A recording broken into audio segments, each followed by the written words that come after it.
The sun has gone down at Hangman's Hill, and the ghost at Misery Corner isn't walking tonight.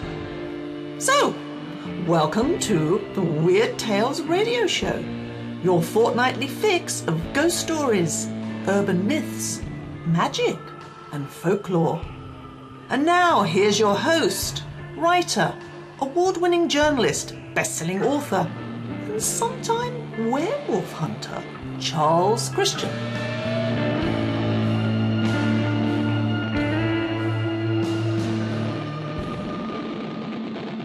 Hello and welcome to all of you in paranormal radio and podcast land.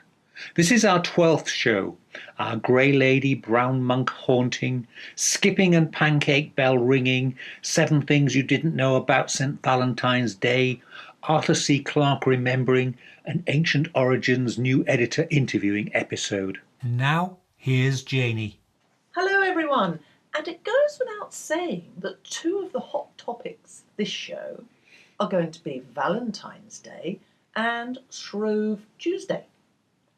I know you have some weird folk custom story from your youth about Shrove Tuesday, Charles, and I don't just mean the fact that you prefer golden syrup on your pancakes rather than lemon and sugar. But before we get on to that, I've been doing my own research, and there's 7 things I bet you didn't know about St. Valentine and St. Valentine's Day. 7 things? No. Let's go. And the first thing we didn't know is... Okay, this is not really very exciting, but anyway, in the 1750 years since St. Valentine was martyred in Rome, there's never ever been even one church dedicated to St. Valentine in England.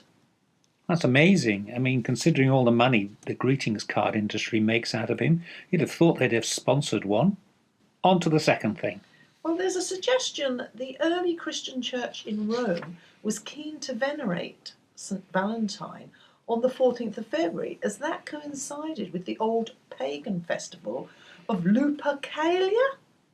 And so this was a handy opportunity to replace a pagan event with a Christian feast. How convenient. And I see one of the highlights of Lupercalia was eating salty cakes made by the Vestal Virgins and then running naked in an anti-clockwise direction around the Palatine Hill in Rome, hitting everyone you met with a leather thong. Yeah, apparently it was regarded as a good luck thing for a Roman woman to be hit with a naked man's thong. Now, perhaps we should point out here that by thong we do mean a leather strap rather than something more intimate. And a third thing?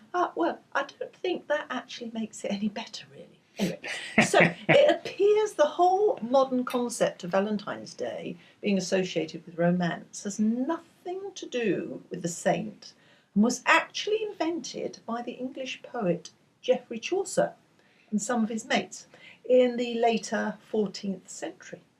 Clearly, Geoffrey Chaucer was not only a well-known writer, but also a founding member of the Union of Writers of Greeting Card Rhymes. That's Probably. not true, is it, actually, Charles? You just made that up, didn't you? Yes. Yes. Okay. Moving swiftly to number 4, and this involves a complete change of tone. When the St. Valentine's Day massacre took place in Chicago in 1929, there were a total of 7 victims gunned down by mobsters working for Al Capone.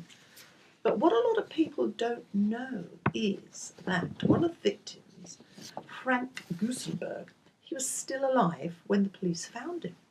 He was taken to hospital, which is very nice of them, but when the police asked who had shot him, Gusenberg, who had sustained 14 bullet wounds, said, "No one shot me." He died 3 hours later. He possibly didn't say it in such a high-pitched voice, but never mind. Yes, so, Mafia Code of Silence, a murder and all that.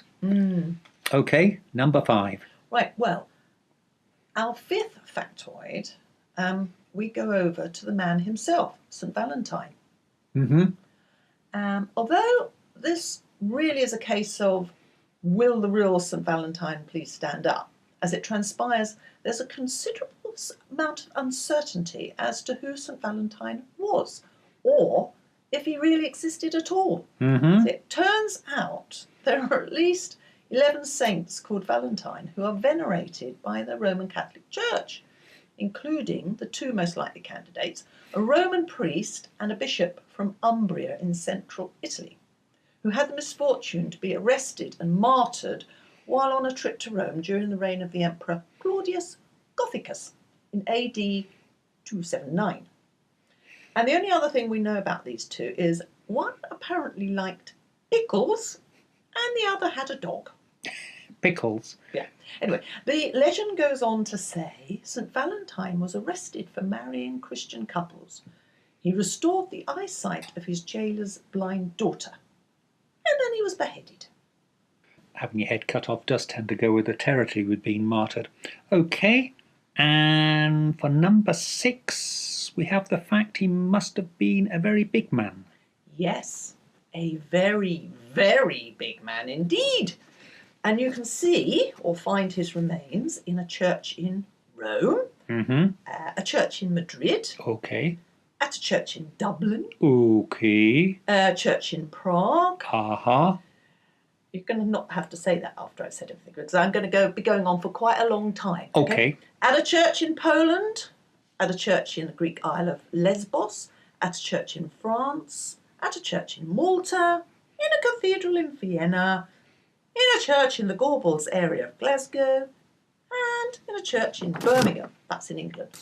And finally, for our 7th thing, Along with being the patron saint of engaged couples, love and happy marriage, St. Valentine is also the patron saint of beekeepers, as well as epilepsy, fainting, and, now it's just getting really silly, the plague, really. well, beekeeping, I suppose that's a bit like the birds and the bees. Yeah. As for the others, they do say, he says, cringing, that love is like a disease. When you catch it, there is no cure. Well, actually, there is. Oh, Get married and then notice how noisily your new partner breathes or eats. or snores. Yeah, not you, of course. Oh, good. And, of course, last week we had our own Valentine's experience of the paranormal when you found that potato that was a perfect heart shape. Have we still got it? No, I ate it. But obviously, I took a photo of it first and posted it on Facebook. Right. All right? Yes. You are listening to the Weird Tales radio show with Charles Christian on internet radio and podcast.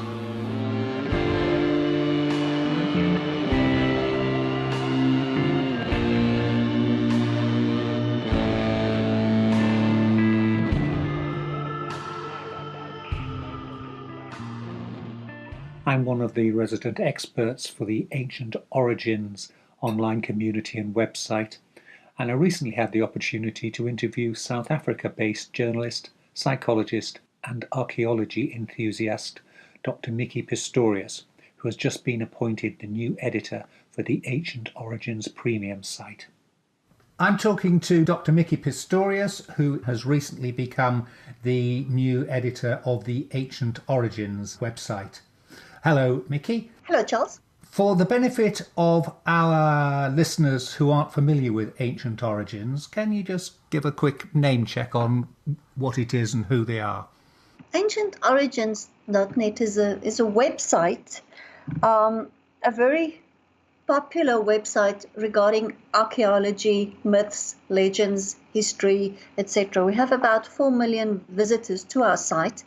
We have daily stories, and we have a premium member site as well.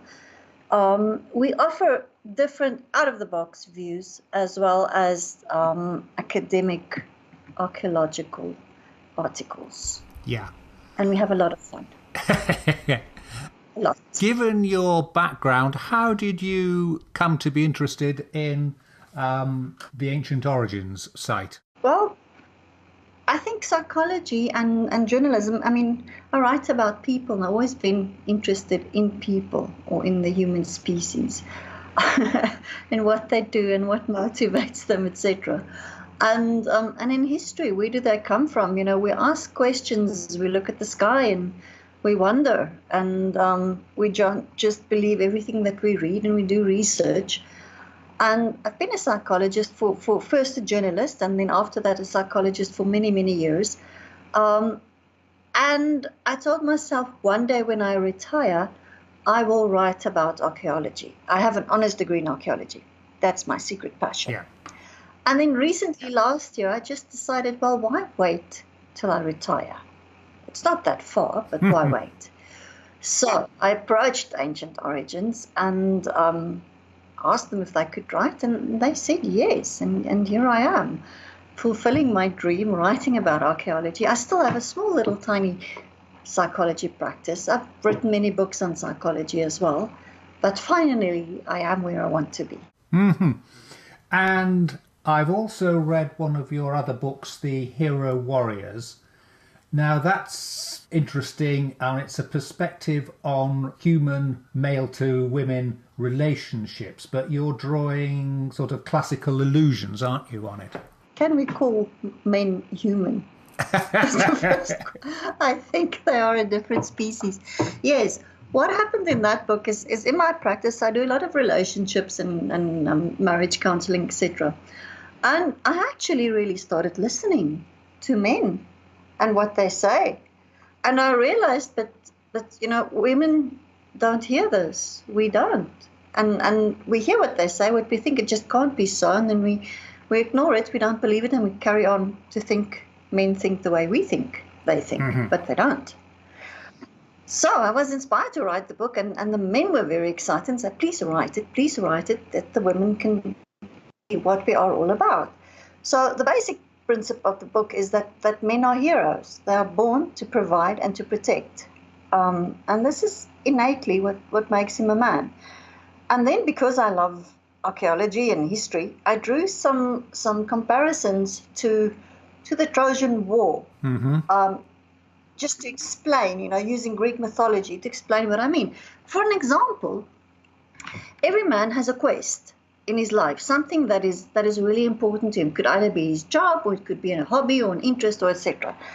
Now, it's hard to believe for a woman, but this is more important to him than love. Men believe they conquer the world. Women believe love conquers all. Men don't believe that. So the quest is really, really important, more important than the love life. And as illustration, we have Achilles, who was promised by the gods he could either have a happy life with a wife and children, and he will be remembered by one or two of his descendants, or he can go down in history as the most best warrior of all times. And he chose that. That was his quest. So he followed his male quest, and he is known as the best warrior ever. And then we have the Trojan prince Paris, and he was also given a choice, and he chose love, Helen. And in his choice, he had his whole city of Troy or Ilium destroyed, because men are not supposed to choose love. They're supposed to choose their quest. And this is the difference between men and women. A man, even if the right woman stands in front of him, if it's not the right time in his life, he will abandon her. And women can't believe this, because they will drop everything for the right man in their life, while a man will not. He will follow his quest. And that's a sad thing, but it's important that women should know this. If you're going to try and force a man into marriage or a relationship when he's not ready, you're going to lose him. This is the Perseus and Ariadne, isn't it? Or is it Theseus? Yes, that's another good example, because Theseus went and he conquered and he slayed the Minotaur, and there was Ariadne who was the princess, and she helped him in that quest, and eventually he took her along. But somewhere along the islands, he left her, and he had other love relationships as well, which saddened her very much. But she interfered in his quest. Jason and Medea is rather similar, isn't it? That's another one, yes. He went off and he married Glauca, the princess, and Medea was very, very upset about this whole thing. The book also illustrates that thing about never underestimate a woman when she's angry with a man, and the extent of what they would do, which is a lesson for the men. I think what also comes out in the book often is men often accuse women that they have expectations. Yeah. But it's the men that create the expectations. Mm-hmm. You know, they're very enthusiastic in the beginning and they don't realize, but they are creating. And that I often just compare to a shopping trolley. You know, if you go to a shop and he says, well, this looks nice, let's put it in the trolley, we're going to have this tonight. And, oh, this looks nice, and he falls in the trolley. And she gets enthusiastic and she also puts stuff in the trolley.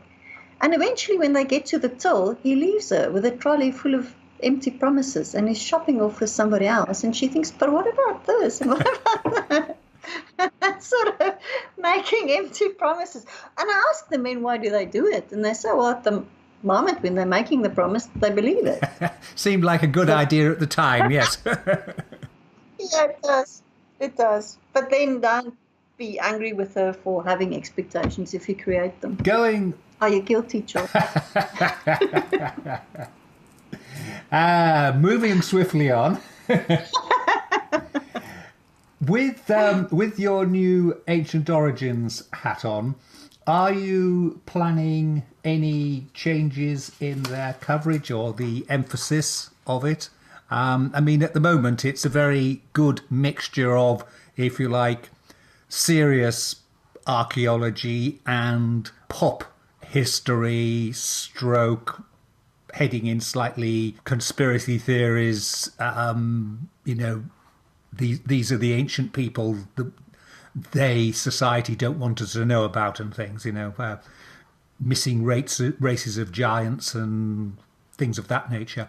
Are you planning any changes in it at all? We have discussed this. You know, we're a group that work together very, very well.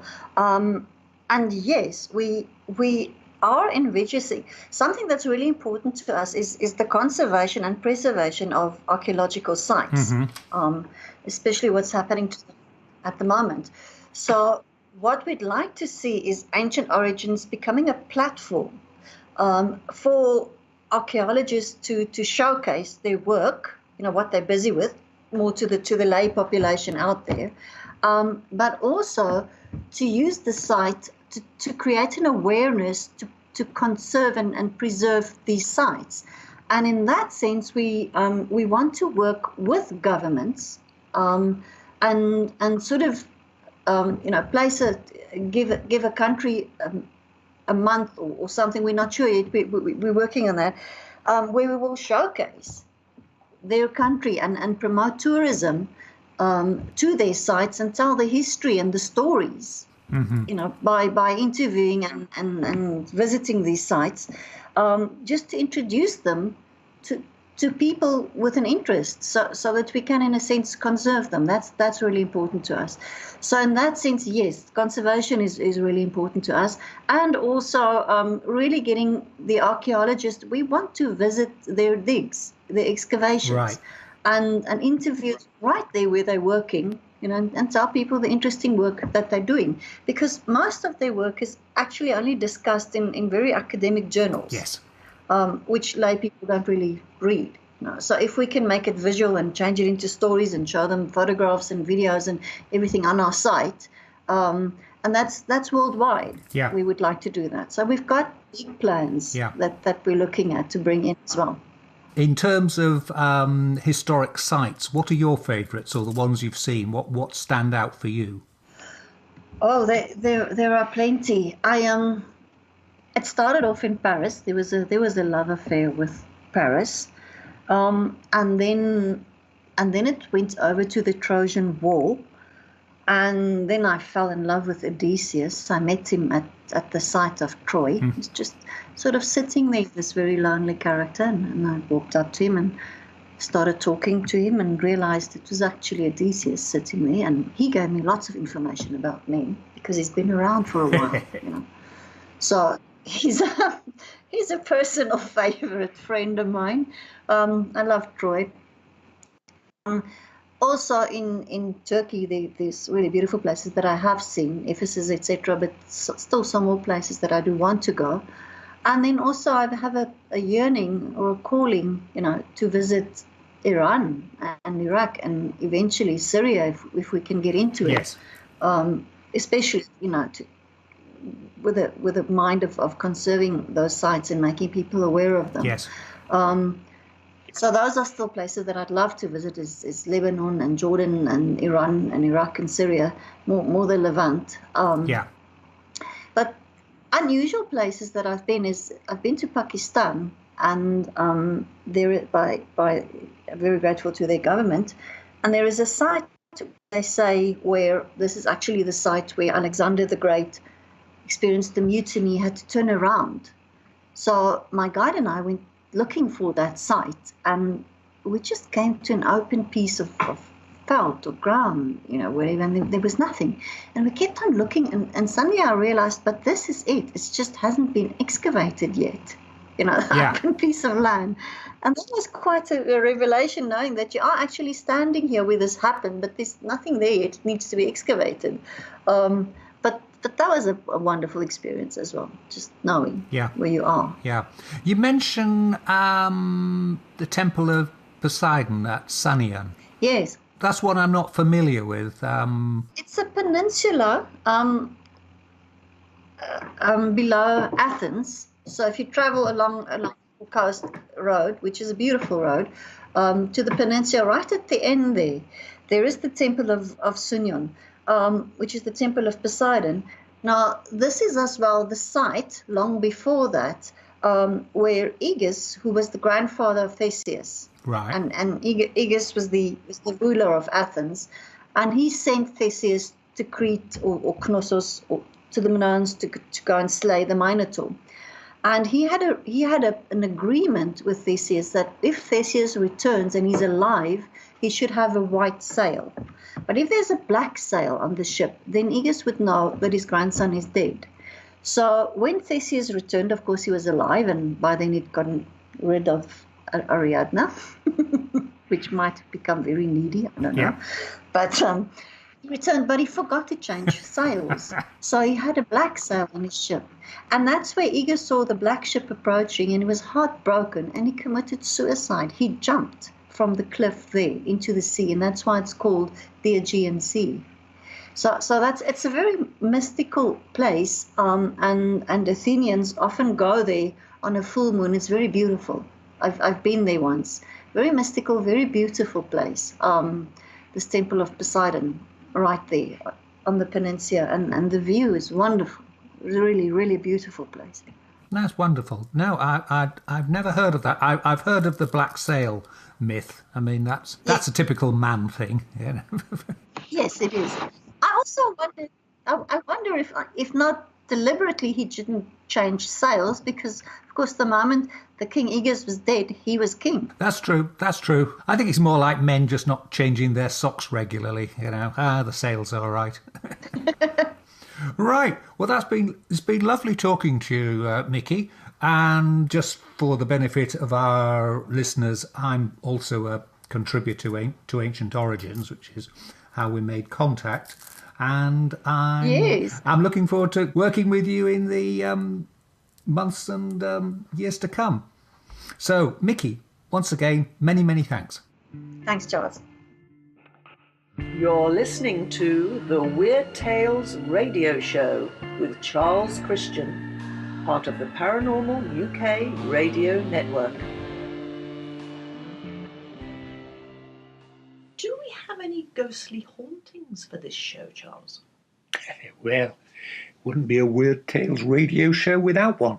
And tonight's has a wonderful backstory. Ooh, I'm listening. The legend is that every 24th of February, at about 11 p.m, the ghosts of a grey lady and a brown monk are said to haunt the streets and graveyards of the Suffolk town of Bury St Edmunds, particularly around the cathedral precincts, the ruins of the old abbey, St Mary's churchyard and Angel Hill. The story is that the grey lady is the ghost of a young nun called Maud Carew, She was the daughter of a member of the aristocracy and used to attend the royal court, where she met the Queen, Margaret of Anjou. But tired of the superficiality of court life, she took her vows and retired to a priory to become a nun. But she was also still obsessed with a monk called Brother Bernard, who had once been her lover during her time at court, and, should be noted, before he too had taken holy orders. I was wondering. Thank you Yes. for clearing that up. Okay. Fast forward to the year 1447, and King Henry VI was holding a meeting of Parliament in Bury. On the top of the agenda was the fate of Humphrey, the Duke of Gloucester. He was the king's uncle and had once been the most powerful man in the kingdom, but had fallen out with the king and made lots of enemies in high places. In early February 1447, Humphrey was charged with treason and arrested. But 12 days later, on the 24th of February, he was dead. His doctors claimed it was a stroke or a heart attack brought on by the stress of being charged with treason, which seems fair enough, as the punishment for treason was to be hanged, drawn and quartered. Naturally, there were rumours that he'd actually been poisoned by his enemies to ensure his silence, and did not raise any embarrassing counter-accusations during his trial. The two people the finger of suspicion pointed at were Cardinal Henry Beaufort, a long-time rival of Duke Humphrey, as well as being another of the king's uncles, and the Duke of Suffolk, rumoured to be Queen Margaret's lover. The story is Queen Margaret visited Maud Carew to warn her that because Brother Bernard was going to give evidence for the prosecution at Duke Humphrey's treason trial, this would place Bernard in mortal danger if the Duke was acquitted. Having pulled Maud into the conspiracy, Cardinal Beaufort then supplied Maud with a phial of deadly contact poison. Maud administered this poison to the Duke by pouring a few drops onto his lips as he slept, but then, whether by accident or design, Cardinal Beaufort may have neglected to warn her just how toxic the poison was, to ensure there were no witnesses, Maud inadvertently allowed some of the poison to get onto her hands, and she promptly collapsed. There she was found by Brother Bernard, and as she lay dying in his arms, she confessed that she had poisoned the Duke out of her love for the monk. Unfortunately, Brother Bernard's reaction was neither understanding, romantic, nor grateful. Instead, he cursed Maud Carew to walk the earth for all eternity. And that is how the Grey Lady began her afterlife as a ghost. In an example of divine retribution, or at least schadenfreude, as a punishment for his own hard-heartedness and failure to forgive Maud when she confessed her sins at the moment of her death, when it was Brother Bernard's own turn to join the choir eternal, he found that he too was cursed to walk the earth as a ghost. And that is the origin of Bury's Spectre of the Brown Monk.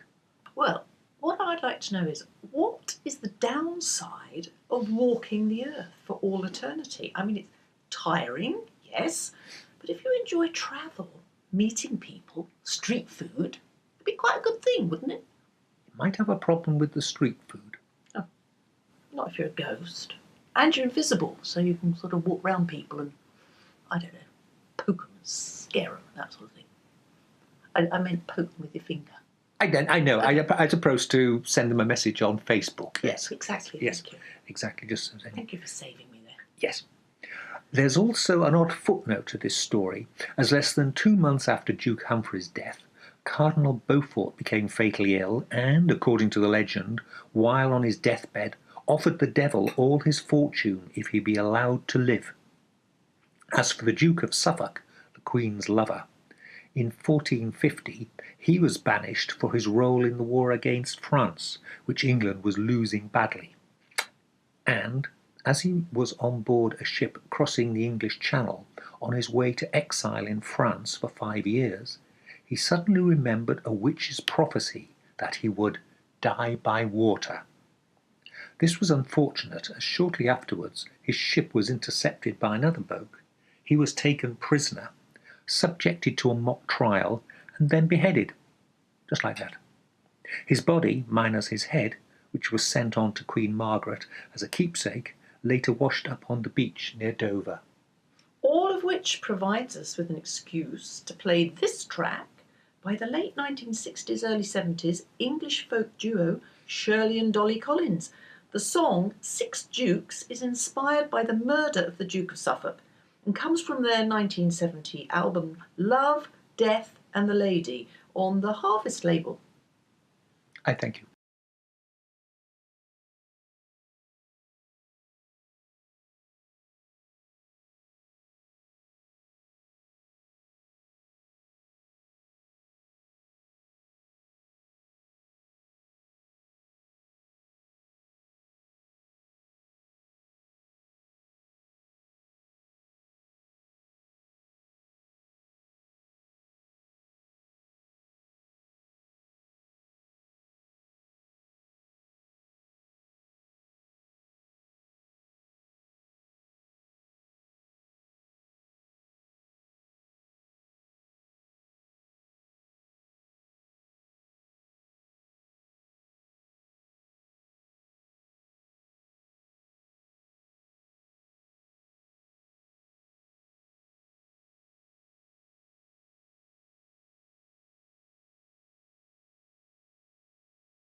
The 100th anniversary of the birth of the science fiction writer Arthur C. Clarke. Taking advantage of a recent meeting in London, I'm one of the judges for this year's Arthur C. Clarke Award for Best Science Fiction Novel. I spoke to awards director Tom Hunter about the enduring legacy and relevance of Arthur C. Clarke today. You'll also notice we have a Manuel Fawlty Towers moment a couple of minutes in, one of the perils of interviewing on location. I'm talking to Tom Hunter. Now, Tom, just give us a brief elevator pitch about who you are and your connection with Arthur C. Clarke. So I'm known as the director of the Arthur C. Clarke Award, which is the UK's premier prize for science fiction literature. When I call myself a director, that means that actually there are three directors of the award. We run by an organisation called the Serendip Foundation, and my co-directors Stephanie Holman and Andrew M. Butler are respectively our Chief Finance Officer and our Chair of Judges. My role in particular is more the public side of things in the administration of the award, get everything from getting books in to making sure that we're picked up in the press and all the bits and pieces that go around there. This is my 12th year running the award and looking forward. I'm still here. Yeah. Well, I think somebody ordered an ice cream or... Downstairs. He's still downstairs. Okay, is it all right to leave it here? No, please no. take it downstairs. He's Okay, downstairs. sorry. Yes. Sorry. Perfect.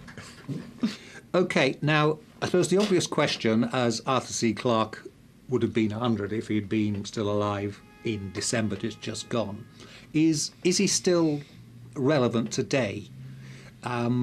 not least because he was writing his science fiction 70 years ago when an awful lot of things have changed.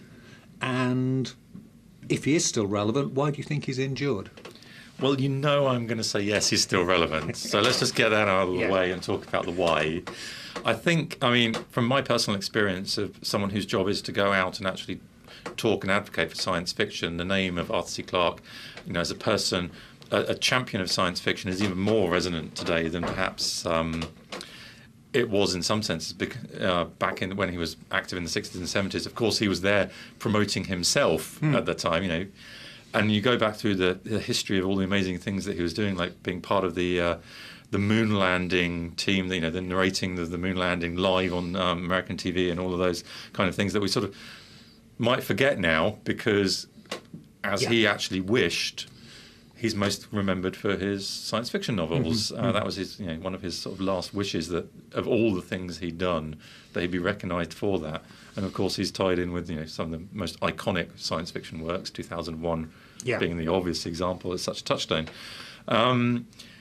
Where he's still relevant, though, I think, is in that combination of his enthusiasm for positivity of humanity's future. And I think that's a message which continues to resonate as we inevitably face. It's the darkest time since the last time it was a really dark time, and so on. And that is something that I think keeps bringing people back to both Clarke's writing and the man himself. And in terms of the broader point of can we still read his actual works that were written so long ago, I think we can argue that any science fiction novel written in the 50s or the 60s is going to have moments of dissonance or clunkiness or something. I can't possibly read this, where are the mobile phones? Or all of those kind of moments. And I think if that's the case, well, I'm sorry, I think you're reading it wrong. There is a lot more depth in all those kind of books in terms of the ideas, the encounters that humanity are having, those kind of overarching themes which are just as resonant today. And in fact, I've actually been doing a lot of rereading of those classics, partly to broaden my own understanding of the genre, and I find that they're even more resonant in some ways precisely because of that. The bits that have got wrong enable you to actually read it in a way that, not to say it becomes more fantastical, but it doesn't get in the way. It's more that actually it enables you to read it as an alternative reality where what if that could have happened. I've just finished reading The Forever War, for example, by Joe Haldeman, which is set in 1999 or thereabouts, precisely so that he can have the hero, the elder generation in the start of the novel possibly have served in the Vietnam War. And he admits freely that obviously, that wasn't an accurate date based on scientific extrapolation. It was there for a very different reason. And reading that in 2018, his point is entirely strong. And if you read it and went 1999, I don't believe it. We didn't invent wormhole technology. Well, science fiction. You're doing it wrong. Well, exactly. It'd be a bit like criticising Blade Runner, which was set this year, isn't it? I think in the original movie. 2019, I think. Yes. So, again, where's my flying car? Where's my replicant?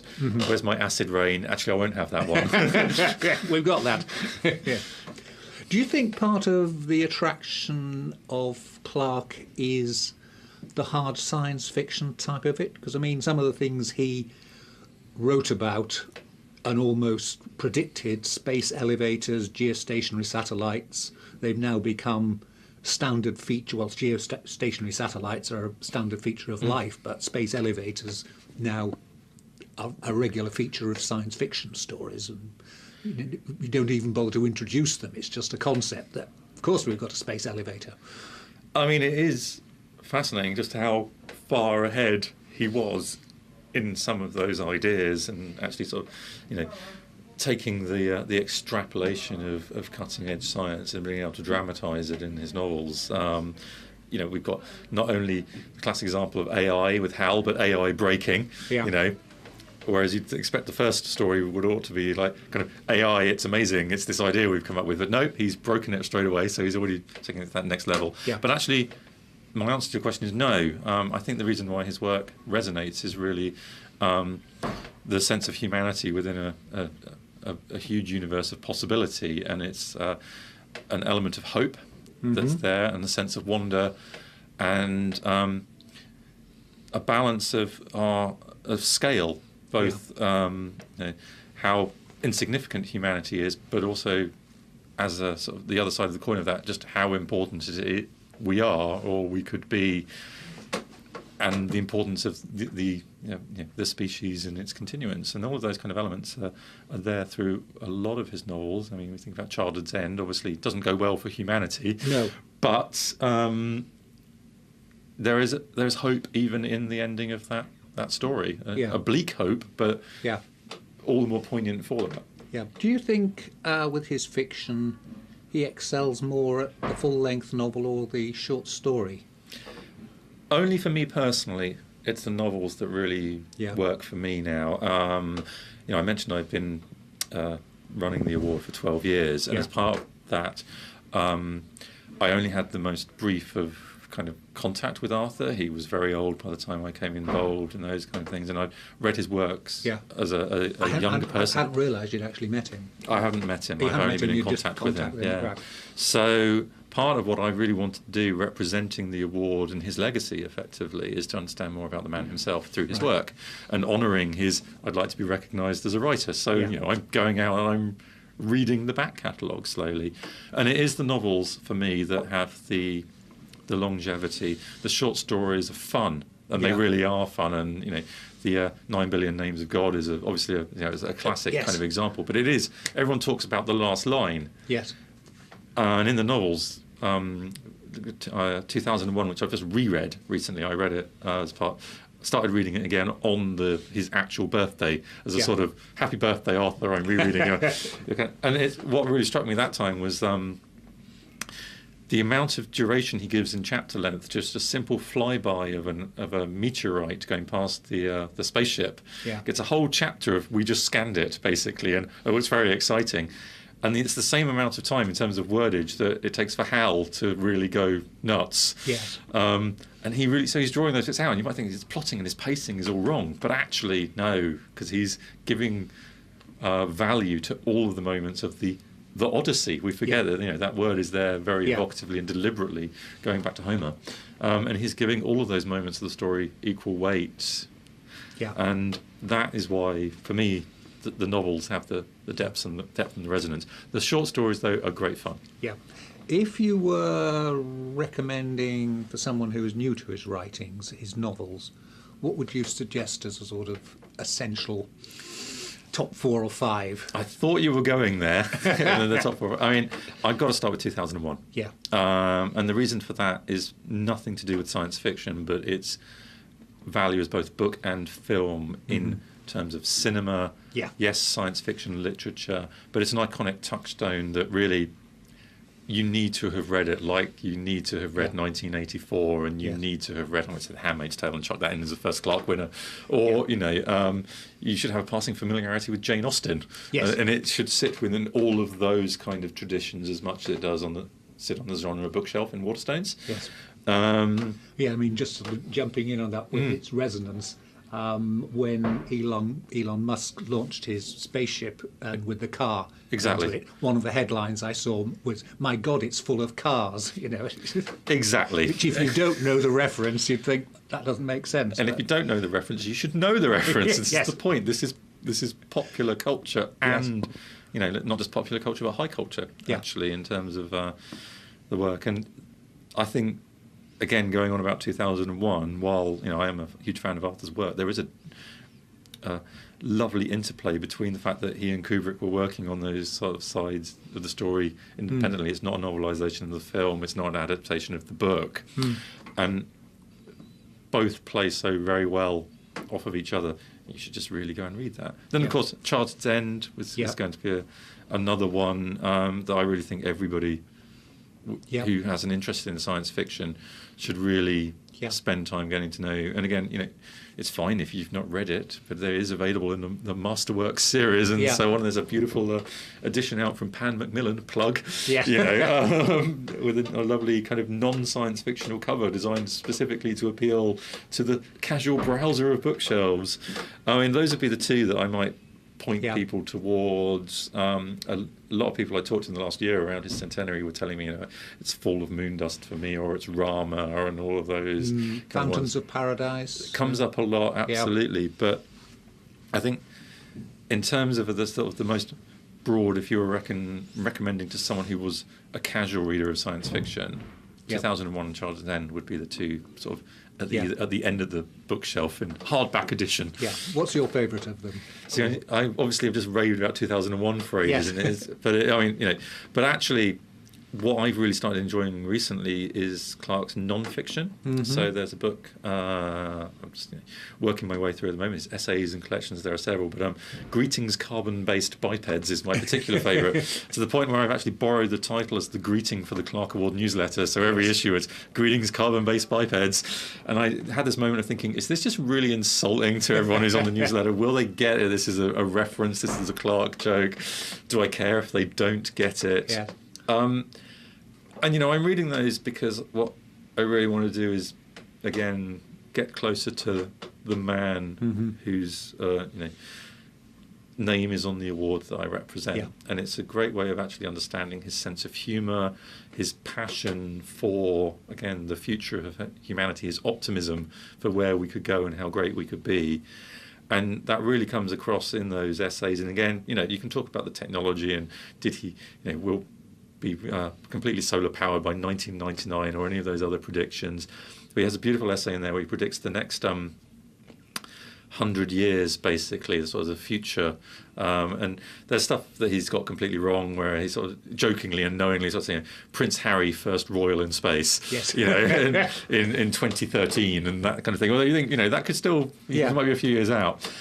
And huge spoiler, but by the time he gets to the end, he's talking about the development of not necessarily faster than light travel, but definitely kind of travel between solar systems in one form or another, and contact with non-intelligent alien life and all those kind of things. And his final point is the last date is history begins when we finally make it to the next system. Yeah. And to think, he's coming at this huge mind-expanding idea for me just sums up everything about his work, that idea that actually we're still prehistory right now. Yeah. We haven't even got cracking yet. This will be from the Dark Ages through to the 21st century is actually just the getting ready, the car in space, the Apollo, all of those kinds of things, even the internet, all these kind of elements are just the steps that are going to get us to the interesting stuff. Yeah. And damn it, I reckon the date is just outside my life expectancy. So, but again, he knew that as well with his own kind of thing. He was so aware of how he would be missing out on all the cool stuff he was predicting, and still maintained that sense of humour and enthusiasm, and no regret for the fact that we could make it, but he might be not along on the journey. Yeah, and. We've had his centenary year, but I believe you're involved in a book project. Yes, absolutely. So 2017 marked the sort of 100th anniversary of his birth, which was in December, a very inconvenient time of year when not a lot of people are available. And we were able to do some amazing stuff around actually celebrating the day. So we screened the movie 2010 in the Royal Observatory's main dome space, and obviously Arthur has a cameo in that film, which is why I went for 2010 rather than the obvious 2001, which does actually turn up in festivals quite a lot. So we went with that one. So we marked that in various ways, but the main thing that we did was launch a Kickstarter book project in partnership with Newcon Press. Ian Waits as editor. We worked with him before, and what we wanted to do was a collection of short stories. It's made up primarily of authors who have won or been shortlisted for the award in previous years. So we emailed everyone we knew and basically went, right, we need a short story. And just like the Clarke Award itself, the definition of science fiction can be as broad as you like, but to give them a bit of direction and to kind of nudge and a wink and honour Arthur in a way we think he might have appreciated, we made sure that every story was precisely 2001 words long.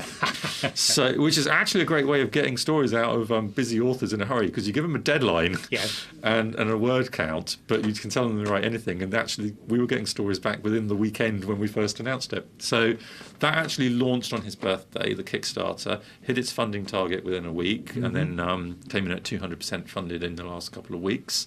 And now we're in the process of actually building the book itself. The stories are in, we're in the editing process and actually assembling the final package. It's called 2001, An Odyssey in Words, and has a fantastic collection of short stories from people like Alistair Reynolds and Becky Chambers and Chris Beckett, and I could just keep going on and on, as well as some non-fiction. China Mieville, 3 times winner of the award, has contributed a fantastic essay on the genre. Neil Gaiman, who was a judge back in the day, is also known for 1 or 2 quite well-known book projects, but primarily a Clark judge, has written on the experience. Yeah, we're really kind of giving him a step up to get him out there into the public sphere.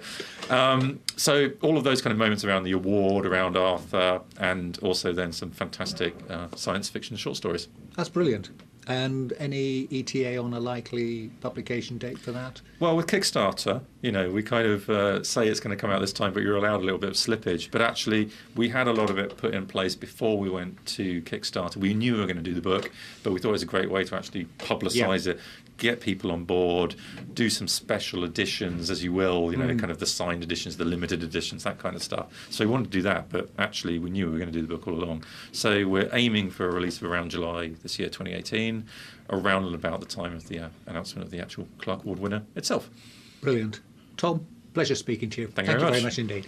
Of course, no piece on Arthur C. Clarke would be complete without playing this track, Also Sprach Zarathustra, by Richard Strauss, aka the theme from the movie 2001, A Space Odyssey. In fact, Sir Arthur himself picked this tune when he was on Desert Island Discs in 1977. The version we're playing is by Gerard Schwartz and the Seattle Symphony Orchestra.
And now here's Janie again, and the topic this time is folklore.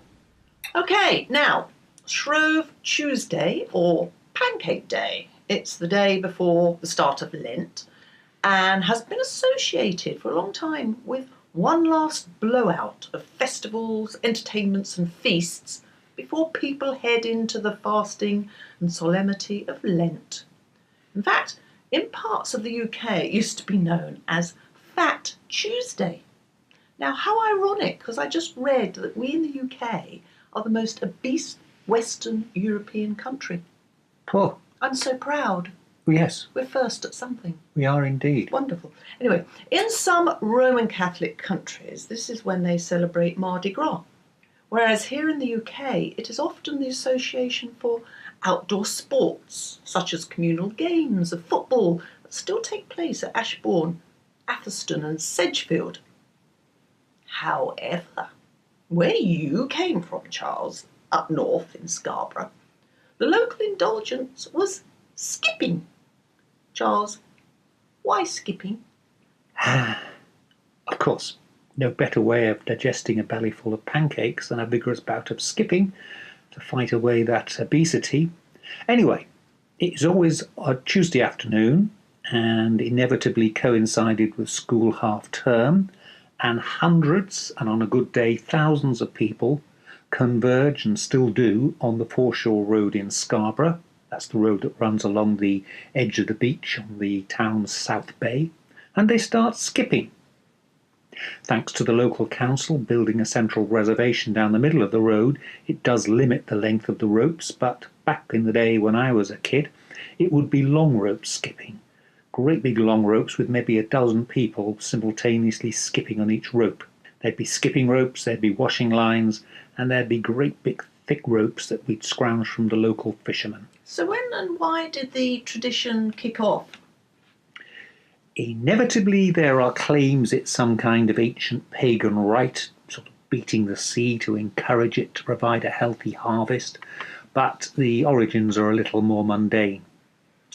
Long after the religious aspect of Lent had been forgotten, although Scarborough does have a large Roman Catholic community, it seems that back in the 19th century, Shrove Tuesday afternoon was an unofficial holiday for all the apprentices and servants and Bob Cratchits of the town, so after the pancake bell had been rung by the town mayor at midday... A pancake bell? I mean, is that a real thing? Or, let's be honest, it was just an ordinary general-purpose bell, I'm suspecting. No, it was a special bell, and the original one is in the museum, and they installed a new pancake bell as recently as 1996. I stand corrected. Shows they have their priorities right. Okay. The ringing of the bell was the sign that work was over, and everyone headed off to the seafront, where there was an informal fair, sideshows, food stalls, and there'd also be one of those big Shrovetide games of mass football you were referring to earlier, being played along the beach between Scarborough fishermen and fishermen from other nearby villages, such as Filey.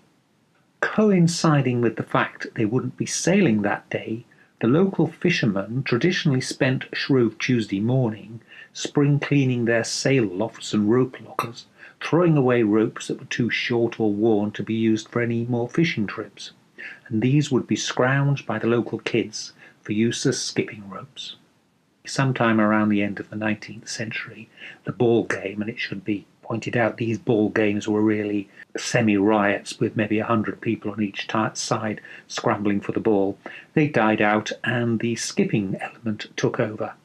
My late grandmother, who was born towards the end of the Victorian era, recalls seeing it as a child, and this coincides with reports that skipping first became a thing in about 1903, 4, 5, that period. Really? Yes, and they still do it now. Little devils. That's all we have time for in this show. Janie and I look forward to your company when we return in a fortnight's time with more weird tales and music from the twilight world of ghosts, folklore, urban myths, witchcraft and magic.